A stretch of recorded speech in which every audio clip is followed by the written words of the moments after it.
You already know. Yes, sir. Episode 79, 79. the Best of Veterans. Rivals podcast. Veterans. It is Jordon J. Will, Todd EP Yes, sir. in the building. My brother, we in the Euros right now. Everyone knows. Probably the second best tournament when it comes to football outside of the World Cup. Internationally, of course. Yeah, I would Not agree. the Copa America. Copa's third, Africa Cup of Nations fourth. Yes. That seems fair. Right? Last episode we talked about our predictions, who we thought were gonna, make some noise, players, teams. Yeah. We're in the finals right now. Yes. Spain, England. Not what you would have expected. You know, before all of this, I definitely put Germany as one of my favorites. Spain, I didn't think would be here. England, I didn't know would be. I mean, on paper, they look amazing. Yeah. These last games, until that Switzerland game, they look terrible. Yeah. Terrible. So boring. I mean, for me, it's like, and I'm not surprised, two giants. When we talk about politics and having an influence on the game, right? Yeah, okay. We all knew that England, it's coming home. That's what everyone's talking about. They made noise last Euros with Southgate, so this isn't a surprise. Spain, they have the youth right now. Yeah. Yeah. We can talk about their players, Nico, Yamal, but Pedro. they've Come on. also been going and coexisting really well. I would say when you look at the actual gameplay, Spain play the best ball in the tournament right now. And that's why they deserve to be in the final. Very fluent. But when you look at England, they have scraped and crawled, but they have gotten there. And they actually won on penalties. You know why? No. They actually won on penalties for once. Stop. Luck is in their favor. England has gotten there because they have every player. On paper, they look the best team in the world. Yes. But until the Switzerland game, every game they played was... I fell asleep during 2 of the games, bro. And I'm rooting for them. It's not good enough. And it's a mind-blowing because I respect grinding out to get there, but it hasn't been pretty. And that's why I think Spain are the favorites. Obviously the favorites right now. But it's funny you say obviously they're the favorites now. Because you see how England play. And it's mind-blowing. Dude, stop. Players, I'm not gonna have this sympathy story with England right now. Everyone's so surprised that they've gotten this far. You came in with Southgate. We all knew coming in he was not the manager. He went to the final of the last Euro. And they lost. Lost. He's a loser. They're gonna lose again. He's a loser. I hate to say it. They're gonna lose again, and it could get ugly. It really could. There is not enough to get unless England play on their best form. And I think that takes some uncomfortable change-ups. England do not win the game had Ollie Watkins and Cole Palmer not come on, 2 subs. I look at the starting 11 of England and it is boring. It does not work. It does not coexist very well. So it has been, the changes have come sometimes from the subs. Ivan Toney comes on. Instant impact. We have to point the finger. Mm-hmm. And right now, I want you to pick a player. Mm-hmm. Tell me they're not performing well enough. Phil Foden. And it's quick. And I think it's obvious. Because I hold Phil Foden to such a high standard. Look at how he just did at Man City. He was absolutely brilliant. And then on the England team, I don't really know exactly why. He looks just like an average, I get the ball, not really much there, let me just pass it back. He looked dangerous in the last game against Switzerland, and I give him that. But other than that, he has been arguably part of the problem. That's an easy one, and I disagree with you on that one. You want to know why? Go. Southgate can't fucking manage, so he's passed players in positions they shouldn't be in, right? Other than the Bukayo Saka goal, I'd also put Saka there. But I have one better for you. All right. This guy has underperformed his whole career. Hasn't won a goddamn thing. You better not. You know what I'm talking about. He's with the Spurs, then he went to Germany. Don't do it. Didn't win, right? No. And right now, no, that's hear me out. No. I'm pretty sure he's tied for most goals with like 3 other players right now in the Euros, if I'm not mistaken. But Harry Kane does not do enough. More than enough. Like, come on, bro. Stop. This is actually, it's funny. I'm actually not going to disagree with you on this because, again, you see the instant He's impact. He's shameless. But you see the instant impact from other strikers pulling up. Ivan Toney gets assists. Ollie Watkins game winner. Toddy, it's not even that, bro. He's the captain as well, right? So as a captain, as a captain, you are held to a different standard. But I don't believe this is Harry Kane's fault. I think that he is an easy target, but I don't believe he's the problem. I think Harry Kane... They're not motivated. I think Harry Kane is very talented. There's a reason he was successful on Spurs. There's a reason he was instantly successful at Bayern Munich. And they didn't win. What are we talking about here? It's empty stats, bro. Stop it. Stop. They didn't win. And they win every year. They win every year. He's been couple years, they might blow it. He's been unlucky, but it's not empty stats. It's not... Come on. That's so mean. It's the truth. It's so mean. We're going to talk about it. Harry Kane. Hey, Harry Kane. I got you. Everybody, listen up. Harry Kane is the Carmelo Anthony of football. Wow. Isn't that a spot on analysis right there? That is uncomfortably accurate. Come on. Yeah. You got to look at it. He does everything that you want a number 9 to do. You know what's hard for me to do this is because when Harry Kane plays great football, I love the way Harry Kane plays when he's on good form. Yeah. He's a classic number 9. He's a target man. He's a great passer for a number 9. Poacher, yeah. I love the way he plays, and he's a great finisher.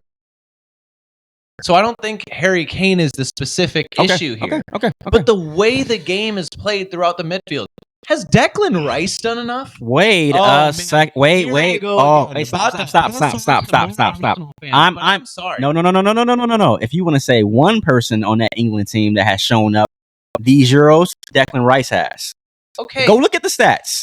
And then go look at the play. They're playing gritty right now, right? Grind them out. That's what Declan Rice does. That's why Arteta got him. Maybe that's... Let's be honest. You know what? I stand corrected because you know why? Maybe this is why they win ugly.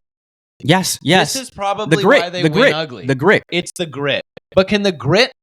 Okay. And this brings up the ultimate question. CDM for CDM. We're about to see Rodri versus Declan Rice. Ooh. Both teams have some of the best midfields in the world.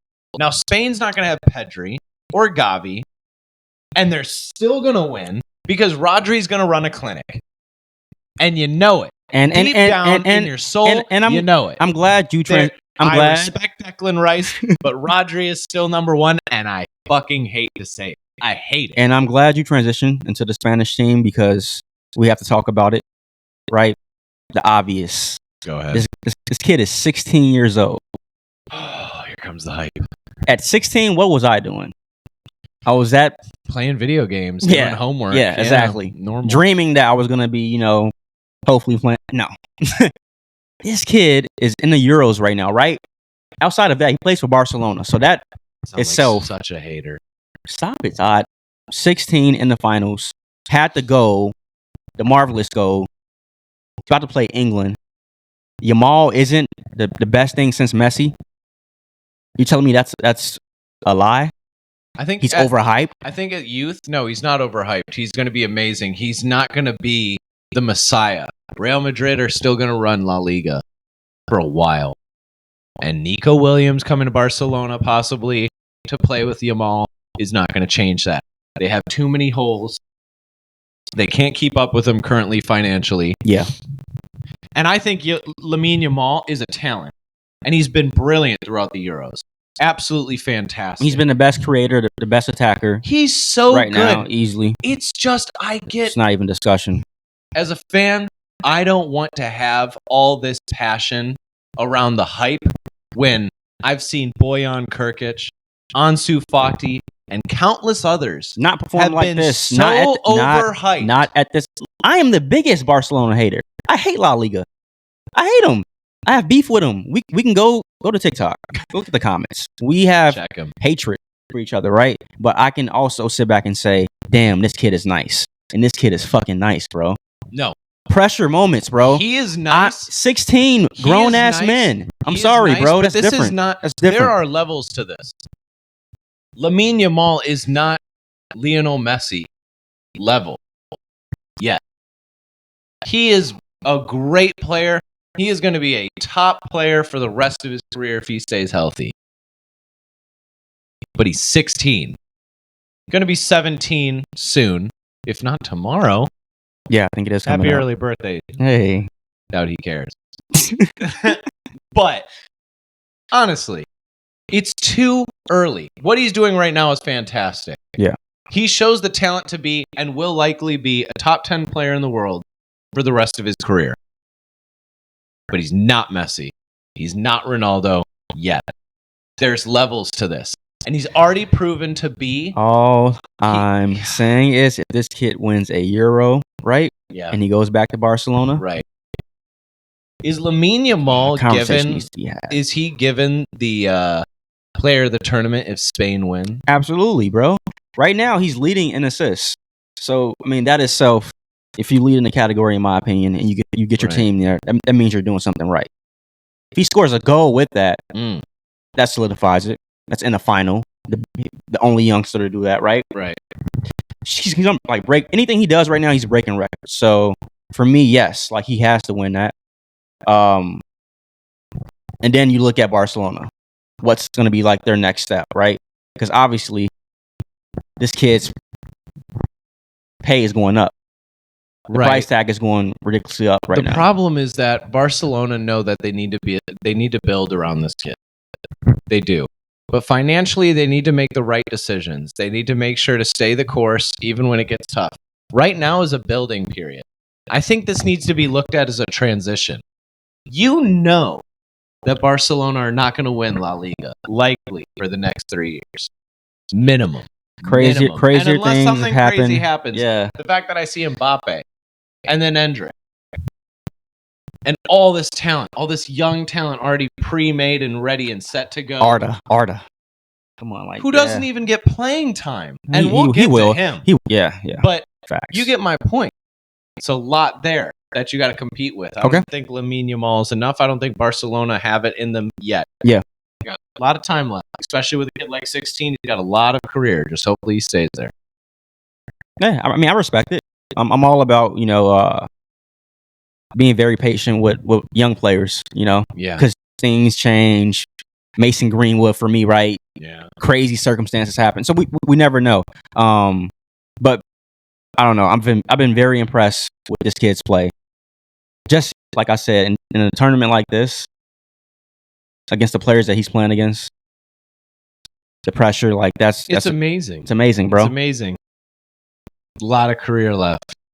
I don't want to overhype it. I don't want to. Yeah. I don't want to do it yet. There's just, but he looks like the face of the future. He looks like one of the faces for sure. Yeah. I mean, outside of Spain and England, though, right? Obviously, the final. I guess my next question for you would be, which country disappointed you the most? The quickest one that comes to mind right off the bat is France and Belgium. France, knowing how good they are consistently internationally, making it to, the World Cup final recently. Yeah. Looking at the team on paper, how good they really can be. Okay. They crashed out. So few goals. Fatigue. In open play. It's champions fatigue.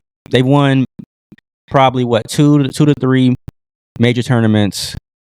The last, how it spaces out, 12 years, whatever.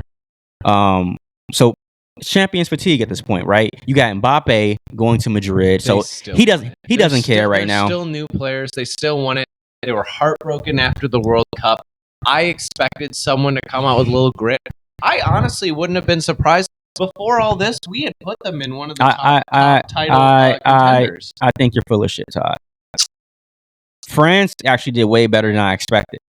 Like I said, they were not a threat to me this year. On paper, they look good, right? Just like England. Of course. But they're not hungry. They showed that now. And that's the difference, right? And that's why they're disappointing. But this is also what has to bring up Belgium. Yes. The most. That's what I thought you would have said. Disappointing. That's why golden generation. You see that interview with Kevin De Bruyne where he gets mad at the journalist because the journalist calls him out. And KDB is like, oh, well, what about this generation? This country's golden generation. But the truth is they all reached a final, but Belgium. Spain reached a final. England reached a final. France reached a final. All these teams reaching finals in their golden generation. You know but what? Belgium, what'd you do? Nothing. You know what it is? Nothing. People are seeing the greatness of Eden Hazard and why we didn't appreciate him when he was here. That guy, right? Saw what he did, especially with Belgium. They didn't win enough, but clearly saw that he was the focal point, though, right? Look at him this year. What the fuck was that? Nothing. That's you know, when you look at it and you're like, the best player on that team in that tournament was Trossard. That's not winning you anything. But he's young. Ask Arsenal fan. Young, hungry, right? So doesn't it make sense? You have an old KDB. Yeah. Lukaku, I love you. Former United Red Devil. But damn, bro, what the hell? You know what I'm saying? Like, Tillemans, what the fuck?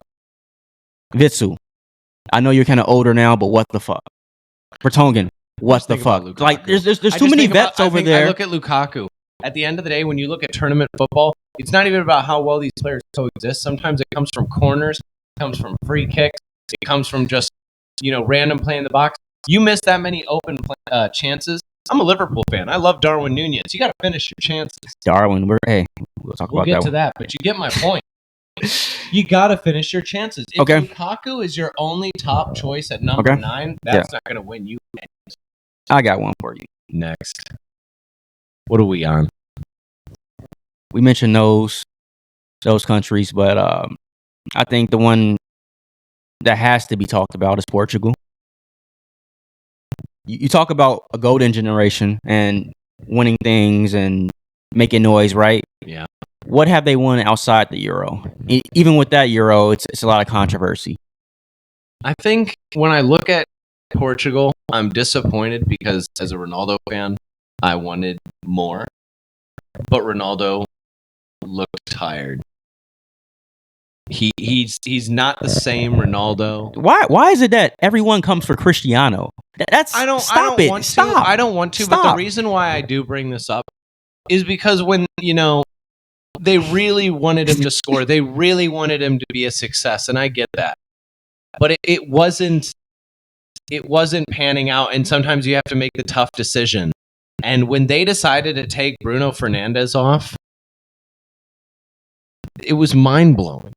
It was mind-blowing. Because and Ronaldo, he just I'll tell you why. It was enough, but it was not. Brother, everyone knows outside of, I guess, like Bruno Fernandes fanatics and I don't know, just people who are fools sometimes. He is not a winner. He does not contribute to winning football. When you're about to take penalties and penalties are coming up, why would you take Bruno? Why would you take Bruno Fernandes off? It's Cristiano Ronaldo. I'm not saying take Cristiano Ronaldo off either, but sometimes I think that some of these choices that are being made, even when it comes to actual gameplay, too often did they look to target to try and get Ronaldo a goal or get Ronaldo in the game. And it's not good enough. And I hate to say it because as a Ronaldo fan, I want him to be successful. But you can't push that hard and then just expect it to come. You look at the talent around him, right? Ronaldo is close to 40 years old. Right. The team should have been better. Thank you. Why are we putting this on a close to 40-year-old man to say, hey, go win me the Euro again? He played well enough. They didn't perform as a team. The same thing that Belgium does every fucking tournament. Yeah. And we have to get to a point and say what's going on. Because the talent is there. The talent is there, bro. But the talent was a little off form. I don't think we're seeing a prime João Felix. I don't think we're seeing a really good João Felix right now. He doesn't even know where he's going. He doesn't know where he's going. I would take a step forward and say, really, Rafael Leão really didn't do much either in that tournament. I hold him to a high standard. We've seen such brilliant play from him at AC Milan that I just would like... Because he's dancing way too much. No. That's his problem. He's not training. He's not... When I watch Vinicius right now, he could beat a guy off the ball with pure speed, just get it done. Less is more. Rafael Leão, he dances. And I don't mind the dancing and all that bullshit. But I need a finishing product. And this last year, numbers-wise, statistically, hasn't been as much of a finished product as I would like. So now we're talking about 2 possible starters on Portugal when you look at João and you look at Rafael Leao. But then you have Bernardo. Could have been better. Jota. Didn't play enough. Should have played more. Jota was top goal scorer for them in the qualifiers. I don't understand how he didn't play more. That was absolutely mind-blowing to me. He's an absolute poacher. That will be my pick for most most they disappointing. were a disappointment. At this point, it was kind of wide open. There wasn't a clear, cut. They're coming in and winning the tournament. Like I said, for the past 3 or 4, it was friends. This year, we didn't really know.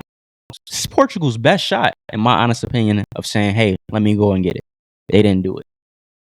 And it's Cristiano's last go-round with a major tournament. They didn't do it. I think it's his last Euro. He might still try for the World Cup.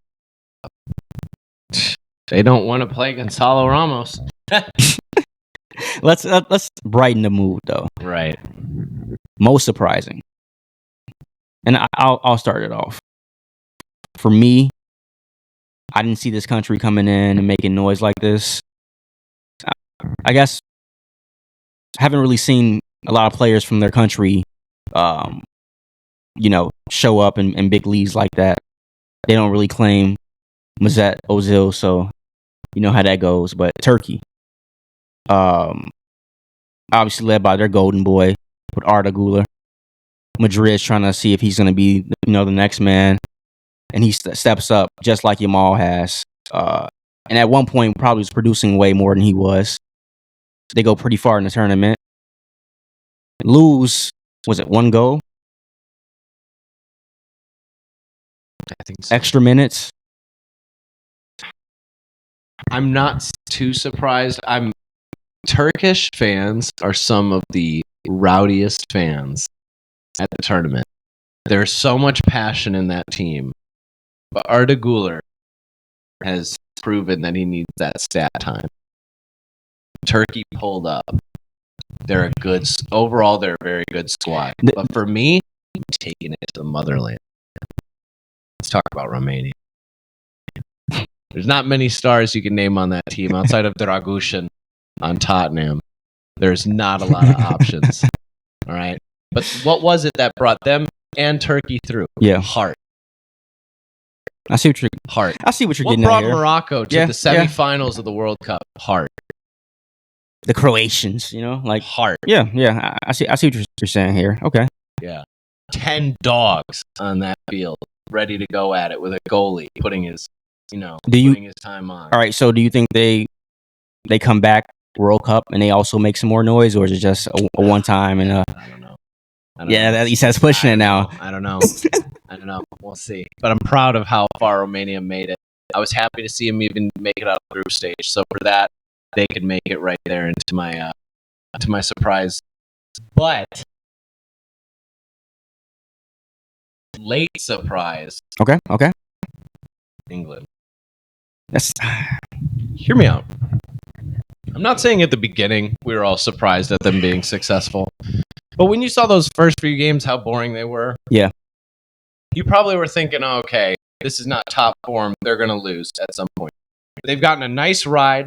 Got a little lucky with their ride on the way to the tournament. Okay. I'm actually kind of surprised to see them in the final like this again. It's pretty amazing. If Southgate wins, hats off. You'll surprised us all. I don't know what to say, Todd. With that one, there is no surprise with England. It's what every Premier League fan has a problem with when it comes to Man City. Yeah. They have the payroll. They can get every fucking player they want. Right. I look at England, I see the same thing. So there's no reason why they shouldn't be winning every year. That's fair, but they always tend to disappoint. The fact they've even made it this far and not disappointed and got through a penalty win.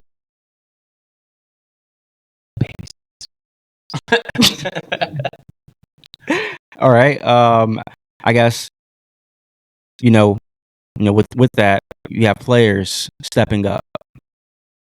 making a name for themselves.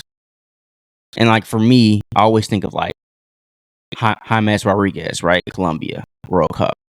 When he got the price tag from Madrid, didn't pan out. Life changed, though. Life changed. Career. So with these tournaments, players always do that. Price tag goes up. For you, who has stood out? For me, right off the jump, it's got to go to Lamine Yamal. Price tag hasn't really jumped because he's not going anywhere. Okay. But Lamine Yamal is proving himself more day and day. Yeah. He's proving every day that, you know what, he's the real deal. Again, I don't want to overhype, but he's showing it in bigger and bigger moments. Yeah. Beyond that, I want to take a step further and look at Arda Güler. We know he's a talent. Yeah. We know he's a golden boy. Turkish fans love him. But the thing is, he does not get a lot of minutes. I feel a Martin Odegaard sort of vibe from him. So that's left-footed, creative attacking midfielder. Hear me out. Creative attacking midfielder, left-footed, right? Didn't get a lot of playing time at Madrid like you would have liked. So they give him a nice loan to a top-quality team that could use it. And then he shines.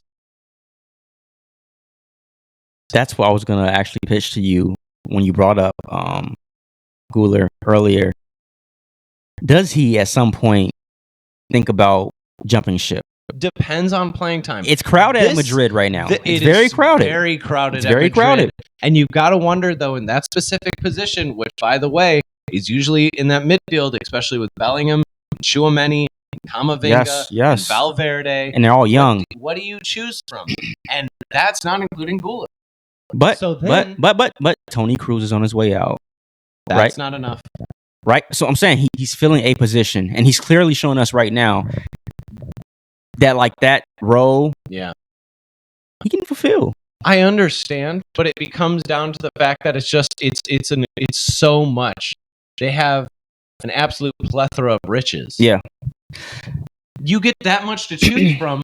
Valverde, Tchouaméni. Okay. Camavinga, Bellingham. And at this point, we're talking about where does Güler fit in if he does. And this is the same thing with Martin Odegaard. I know he doesn't want to do that, but I think if he makes that transfer or at least a loan to another big club that really needs that cam spot filled, he could really shine. Those are very solid picks. And, yeah, I agree. I agree 1,000%. But for me, I think this person, he showed the world. He already showed me from day one that I thought he was the best youngster in his bracket. And his bracket is, you got the Haalands, you got the Bellinghams, and you got the Jamal Musialas. Jamal Musiala is a world-class player. He's better than Jude Bellingham. Jude Bellingham has the backing, the PR of Madrid. I'm a Man United fan. I know what that means. Jamal Musiala, eye test wise, better player. Output, better player. Impact on the team, in my opinion, better player. Output? Yes. Output? Yes. I don't know about that. Go look at the stats. Goal and assists. You can't tell me that Bellingham didn't get it done. This is why. And this is these Euros. Musiala is not brought up in these Euros. What do you mean, Todd? These Euros. Where's Musiala? He's watching. Bellingham's playing tomorrow. That's the difference. I hate to say it. Bellingham's already won the Champions League. He's likely to get the Ballon d'Or if he wins the Euros. I mean, if we want to be technical, Jamal has won a Champions League too. He wasn't really on the team. But he has a. Come on, he's a winner. Stop. So what I'm saying is, you can't say that because he's a winner. He had to go for Bayern to win the Bundesliga. Was that BVB? When Jude was there, if I'm not mistaken, his last. Okay then. So what I'm saying, we were all expecting Jude Bellingham to come into this tournament and to be the man. I don't want to hear he's coming off the success of winning Champions League and La Liga. No, this is a big time tournament too. Jamal showed up. Still tied for the most goals in the Euros. His price tags went up, bro. Because what I'm saying is he's eventually going to leave Germany. Ooh. This is what I'm getting to. Talk about it. What club he's going to go to? Obviously, somewhere in England. He's coming back home. It's always been the debate, right? Started off as an Englishman. Said, nah, I'm going to go to Germany. He's coming back home. What club does he go to? I don't think he moves. He moves, bro. No, he moves, bro. No, he's going to be a Bayern Munich legend. That's good. He's that's stay there because that's good for a certain period of time, right? But we all know the Premier League. If you want to make a name for yourself, legacy. You can make it. You can make it if you win the Champions League with Bayern Munich. Arjen Robben made a name for himself at Bayern Munich. Franck Ribéry made a name for himself at Bayern Munich. You can make a name for yourself at Bayern Munich, but you got to win there. That's why Harry Kane left. That's why he's there now. And I hate to say it, it's probably why they're going to win next year. I don't believe in Bayer Leverkusen. Bayern Munich usually win. All I'm saying is they're the big bad wolf at the very fucking top. At some point, we all get to like this realization and be like, hey, this player's been too comfortable at this club. Mm-hmm. My whole thing with Messi has always been he stayed at Barcelona, mm-hmm. and they built a system around him, and they won. Yeah. Shouts to them. But once he fucking left, what has he done? Not a goddamn thing. That's my problem. That is my problem. Mbappe, another one. The biggest thing with him, he stayed at PSG for a very long period of time, killing the French league. But what was he doing outside of that? Not a goddamn thing. What does he do? Go to Spain. Jamal Musiala is going to come to a point. You're winning with Bayern Munich every single year. What are you going to do outside of that? Well, we'll just have to see because they haven't been winning. They haven't gotten a Champions League in a while. You see what I'm come on. Have to get his dubs. I'd love to see him at Liverpool. Don't get me wrong. I'd love to see him there. Hear me out. It is very tough to see your counterpart, right? Someone you consider a rival and an equal, right, get way more than you're getting. These two came up at the same time in the same system, and it's Jude Bellingham's world right now. How does Jamal feel? But it doesn't matter what Jamal feels. Jamal didn't win the Champions League this year. Jamal isn't up for Ballon d'Or this year. Jamal's not in the final of the Euro this year. We're talking about this year, and this year, Jude Bellingham might complete football. He might complete football. He might win everything that you could win in a single calendar year. So that deserves something. And I respect Musiala. He might go to a different team and perform just as well. But if we're talking on paper about this team right now, Jude Bellingham's getting it done. The hype is real. It might be annoying if you want to throw the fact that, because he's English or because he's doing it for Madrid. It doesn't matter. It is getting done. I think that's what there's levels to it right now. Musiala is amazing. We're just going to have to disagree about this one because I think it's going to be a debate. It's going to be the debate for a very long time, right? That's fair. That's fair. He'll be up there. He showed. Come on, bro. But outside of the Euros, right? There's also that other tournament, like I said, of course, that's going on at the moment. Yeah, Copa America, Lionel Messi special. United States to start off. Great job. Doing great. We're a joke, bro. We still say soccer for one. It's football. Let's get it right, people. It's football. I think once we get that right, then we'll make some progress. I want to take a second, and I know you're already about to go with this, but I get extra pissed off when I think about this. But the security of that Uruguay-Colombia game, everyone's ready to point the finger and talk about Darwin, how angry, and this and that. At the end of the day, the security was terrible. Something should have been done for the protection of families for Uruguay players. And it wasn't. And if anybody was in the same situation, seeing their family possibly getting ridiculed or attacked physically, and you don't run into the stands, that's weak. He was standing on business, and I respect that.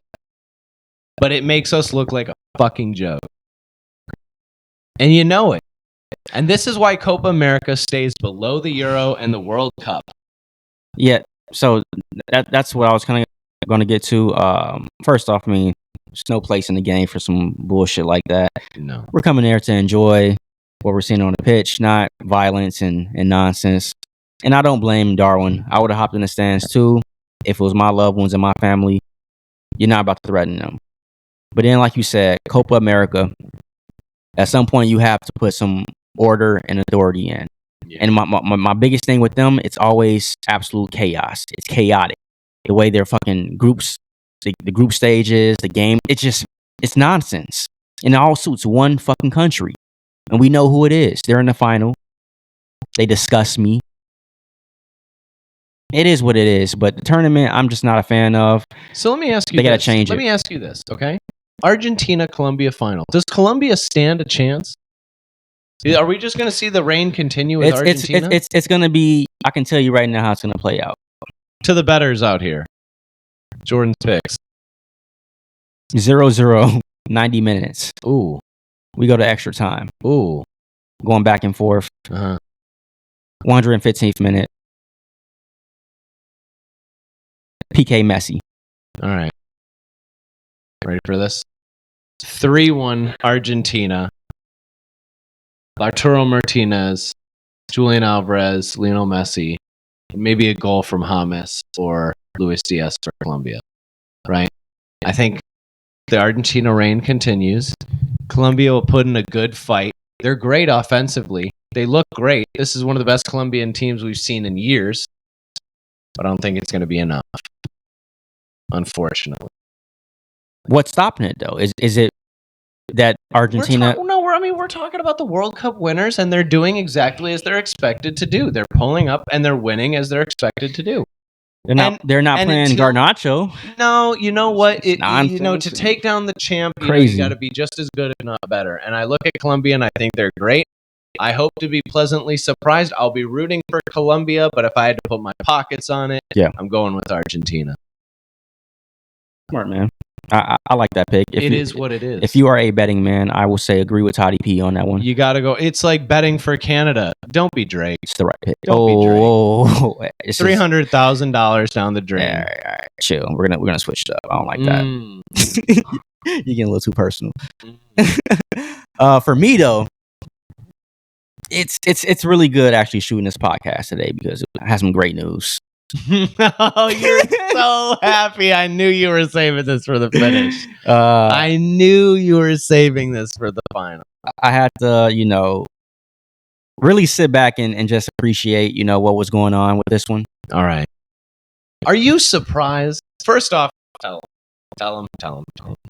Well, after a long period of time and, the media trying to get in between players and management. The media. Yes. That's what you're calling this? Stop. Listen. The media trying to get involved, creating narratives and stories that were not there. Jadon Sancho and Erik ten Hag rekindled. They hugged it out, y'all. Apparently. You're so No, it's like it's like a I told you so moment, right? Because I feel like Jon Snow at one point, Game of Thrones, Battle of the Bastards. I'm in the field, sword in hand, and I'm fighting everybody, saying this kid has talent. He's good enough. And what does he do? He goes to BVB, goes to the Champions League. He does well. And he's not a bus rider. He's actually producing too. That's true. For a lone player, too. For a lone player, and Ten Hag's watching. He's like, damn. I wish. I think I let one get away. He's just watching Anthony too much. Right. But with that, you can say that Jadon is overpriced and a little overrated, right? Because the price tag is crazy, and BVB did not want to take his wages or buy that shit. So, United, Sancho said, "Hey, what are we gonna do? We're gonna make this work." This works. That's what it was. This works for all parties. If you think about it, Jadon Sancho is expensive. You're 100% crazy right. expensive. But at the same time, Dortmund weren't really sure whether or not they were going to be able to keep it. It didn't look likely. We didn't know where Jadon Sancho was going to go. They just gave the number 10 to fucking Julian Brandt like that. Hear me out, though. Hear me out, though. Right? This works out for all favors. Jadon Sancho's coming back into a top team, possibly to be a starter. Things have been made up between the coach. He's back in training. Things are on the right page. I think that if Jadon Sancho can be able to be given the minutes at Man United, he could be successful. We haven't even gotten to see what he plays with Højlund. I'd love to see the kind of ball that could come out with Højlund. Højlund, Zirkzee. And then imagine that being added with Kabi Mainu. And then you guys might even get Delete. This is looking very, very strong summer for Man U because Jadon Sancho looks like a brand new signing. And then, I mean, obviously, changing the coaching staff, right? Right. You know, Ruud van Nistelrooy coming over. Love it for the academy. Well, it makes sense because Højlund obviously is a young product, center forward, number 9. Ruud is all-time great. It makes sense why he's coming over, trying to, build up. To bring influence. And I get that. And I love it. Because that's what we need. We clearly saw that when Ten Hag came over and the players that he had at his disposal, it wasn't good enough. Right. And the structure wasn't good enough. So we saw like this past, 2 months, a complete gutting of the Man United, organization. So yeah. I'm really excited. If I was a Man U fan, I would be excited too. I can't lie. I'm mind blown that they were able to make up. If this is real and they make up, this is huge for Man U. And this is huge for all parties around. Again, like I was saying, we know what Sancho can be. Yeah. And if he can be what we know he can be, this is massive for Man U. You need this position filled because Rashford has not been clinical enough. Greenwood is on the way out, possibly to Marseille or Lyon. One of the two. Have fun in France. They don't want to keep him. Yeah. Right? And then I like Garnacho. I think he's solid. I don't think he's enough. Right? And you need more help. But these are positive, impactful steps that Man U are making. Yeah. Ten Hag being able to go and hug it out somehow, both parties being able to kind of bite the bullet and figure it out. Kudos to them both. I do want us to pump our brakes before we get out of here. Yeah. This could be a simple, I'm going to build you up to ship you out. Right. I'm going to build you up to get that price tag right, or some team or some club is going to jump and say, hey, I need you. I completely agree, but this brings up the point of the two parties, right? Jadon Sancho was kind of being looked at as possibly being a bit of a cancerous player, a cancerous character in the locker room, right? You don't look good as someone that fights with the coach, right? All the other players aren't having these debacles on the side, but you're over here just doing visible nonsense, getting upset, making these statements. It doesn't look good. Yeah. Coaches don't necessarily want to deal with that. But if you guys can squash the beef, make it up, it works better in your career as well if you still decide you want the transfer.